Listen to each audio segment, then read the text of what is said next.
IUPAC red मामले में बड़ी खबर आ रही है। सुप्रीम कोर्ट ने ममता बनर्जी के अलावा डीजीपी पुलिस कमिश्नर को नोटिस जारी किया है। आईपैक रेड केस में सुप्रीम कोर्ट ने यह बड़ा आदेश दिया है। केंद्रीय जांच एजेंसी एनफोर्समेंट डायरेक्टरेट को सुप्रीम कोर्ट से बड़ी राहत मिली है। साफ साफ कहा गया सुप्रीम कोर्ट की तरफ से कि जिस वक्त रेड चल रही थी उस वक्त कहीं ना कहीं बीच में दखलंदाजी की गई। सीसीटीवी फुटेज को संभाल कर रखने के निर्देश दिए गए हैं। सुप्रीम कोर्ट में अब अगली सुनवाई 3 फरवरी को होगी। शंकर आनंद मेरे सहयोगी सीधे सुप्रीम कोर्ट से जुड़ रहे हैं। शंकर, कहीं ना कहीं बड़ा झटका कहा जा सकता है, ममता बनर्जी के लिए नोटिस जारी किया गया है। देखिए पंकज, जिस तरह से आज सुप्रीम कोर्ट में इस मामले पर तमाम दलीलों को सुना गया और घंटों इस मामले में दलील सुनने के बाद जिस तरह से कोर्ट के द्वारा इस मामले में ऑर्डर दिए गए हैं, तो एक तरह से कह सकते हैं केंद्रीय जांच एजेंसी ईडी के लिए एक बड़ी राहत है। क्योंकि ईडी के खिलाफ जिस तरह से वहाँ पर ईडी के तफ्तीशकर्ताओं के खिलाफ जिस तरह से वहाँ मामले रजिस्टर किए गए थे स्थानीय पुलिस के द्वारा, तो उसमें कहीं कहीं एक बड़ी राहत जाँचकर्ताओं को दी गई है। इसके साथ ही इस मामले में 2 प्रमुख जो ऑर्डर किए गए हैं, इसमें कहा गया है जो सीसीटीवी फुटेज है जो उस घटना स्थल का है जब हंगामा हुआ था उसको रिजर्व रखने का, उसको सुरक्षित रखने का निर्देश दिया गया है। तीसरी जो सबसे महत्वपूर्ण बात है कि इस मामले में कोर्ट के द्वारा स्पष्ट कहा गया कि देखिए केंद्र सरकार जिस तरह से मैं कहा था केंद्रीय जांच एजेंसी के द्वारा इस मामले में कार्रवाई की जा रही थी, सर्च ऑपरेशन की कार्रवाई की जा रही थी, और इस मामले में जो स्थानीय पुलिस की जो भूमिका है वो कहीं न कहीं यहाँ पे एक सवालों के घेरे में आता है। इस बात को भी कोर्ट ने बड़ा एक कहा जा सकता है कि बारीकी से अध्ययन किया गया, इस बात को नोटिस किया गया है। और इस मामले में जो 2 सप्ताह के बाद 2 सप्ताह के अंदर में इस मामले में जवाब दाखिल करने को कहा गया है, जिसमें कि रिस्पॉन्डर जो होंगे वो पश्चिम बंगाल के मुख्यमंत्री, पश्चिम बंगाल के डीजीपी और कोलकाता पुलिस कमिश्नर, उनको इस मामले में जवाब देना होगा। तो 2 सप्ताह के अंदर में उनको जवाब देना होगा। हालांकि इस मामले में अगली तारीख मुकर्रर कर दी गई है कोर्ट के द्वारा। 3 फरवरी को इस मामले में अगली सुनवाई होगी। तो एक तरह से कह सकते हैं कि जांच एजेंसी के द्वारा जिस तरह से इस मामले में 3 याचिकाएं हमारे दर्शकों के लिए हम चाहेंगे जरा पॉइंट वाइज समझाइए क्या क्या आदेश सुप्रीम कोर्ट की तरफ से दिए गए हैं, नोटिस दिया गया है, उसके अलावा जो एफआईआर दर्ज की गई थी ईडी के तमाम अधिकारियों के ऊपर जो वहां रेड डालने के लिए आए थे उन पर भी फौरन रोक लगाने के लिए कहा है। जरा पॉइंट वाइज बताइए क्या क्या आदेश जारी किए गए सुप्रीम कोर्ट की तरफ से।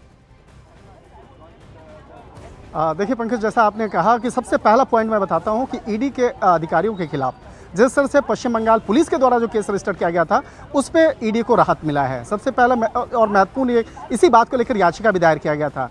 जांच एजेंसी ईडी के द्वारा जो 3 प्रमुख जो याचिकाएं दायर की गई थी उसमें जो दूसरी याचिका थी इसी बात को लेकर कि ईडी के अधिकारी जो हैं जो मौके पे पहुंचे थे उनको धमकाया गया, उनको काम करने से रोका गया। तो इस मामले में उन्हें रिहाई चाहिए और जिस तरह से उनके खिलाफ एफआईआर रजिस्टर किया गया इसमें वो राहत चाहते थे। तो एक तरह से कह सकते हैं जांच अधिकारियों को राहत मिली है। दूसरे तरीके से देखा जाए कि इस मामले में जिस तरह से आरोप लगा मुख्यमंत्री ममता बनर्जी पर, जिस तरह से वो मौके पे पहुंची थी वहां पे जांच एजेंसी ईडी के द्वारा कार्रवाई की जा रही थी।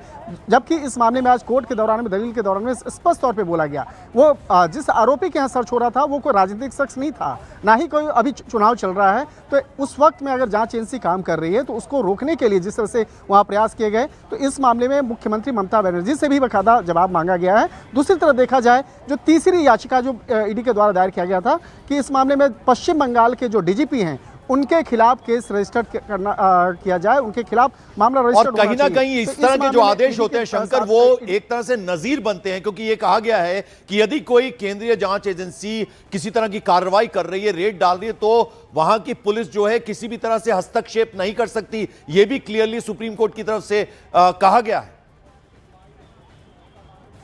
निश्चित तौर पे स्पष्ट शब्दों में कहा गया कि जांच एजेंसी अगर अपने वहां पे उस वक्त में काम कर रही थी तो वहां पर दखलंदाजी करने का कोई मतलब नहीं बनता था, औचित्य नहीं बनता था। और उस वक्त का जो तमाम जो सीसीटीवी है उसको भी सुरक्षित करने का आदेश दिया गया, क्योंकि आज ईडी के द्वारा ये रिक्वेस्ट किया गया कि उस वक्त का जो तमाम सीसीटीवी कैमरे हैं आसपास में थे वो तमाम उसको सुरक्षित रखा जाए, क्योंकि वो इन्वेस्टिगेशन का मसला हो। और इसके साथ ही आज ईडी के द्वारा ये भी अपील की गई, ये भी अनुरोध किया गया कि इस मामले में केंद्रीय जांच सीबीआई की भूमिका होनी चाहिए। सीबीआई इस मामले को तय करे, इस मामले में इन्वेस्टिगेट करे कि जिस तरह से वहां पर राजनीतिक दखलंदाजी हुई, जिस तरह से वहां पर स्थानीय पुलिस की टीम पहुंची, कोलकाता पुलिस, इसके साथ साथ जो डीजीपी पहुंचे, तो किस तरह से उस मामले पे वहां पे पहुंचे, वहां पे पहुंचने का औचित्य क्या था, किस तरह से एविडेंस को वहां पे छेड़छाड़ किया गया, जो जांच एजेंसी ईडी के द्वारा जो इन्वेस्टिगेट किया जा रहा था जिस मामलों को, वहां पे इन्वेस्टिगेशन के दौरान में जिस तरह से तमाम दस्तावेज को लेकर जाने की बात कही गई। हालांकि आज कोर्ट में स्पष्ट तौर पर कहा गया कि मुख्यमंत्री जो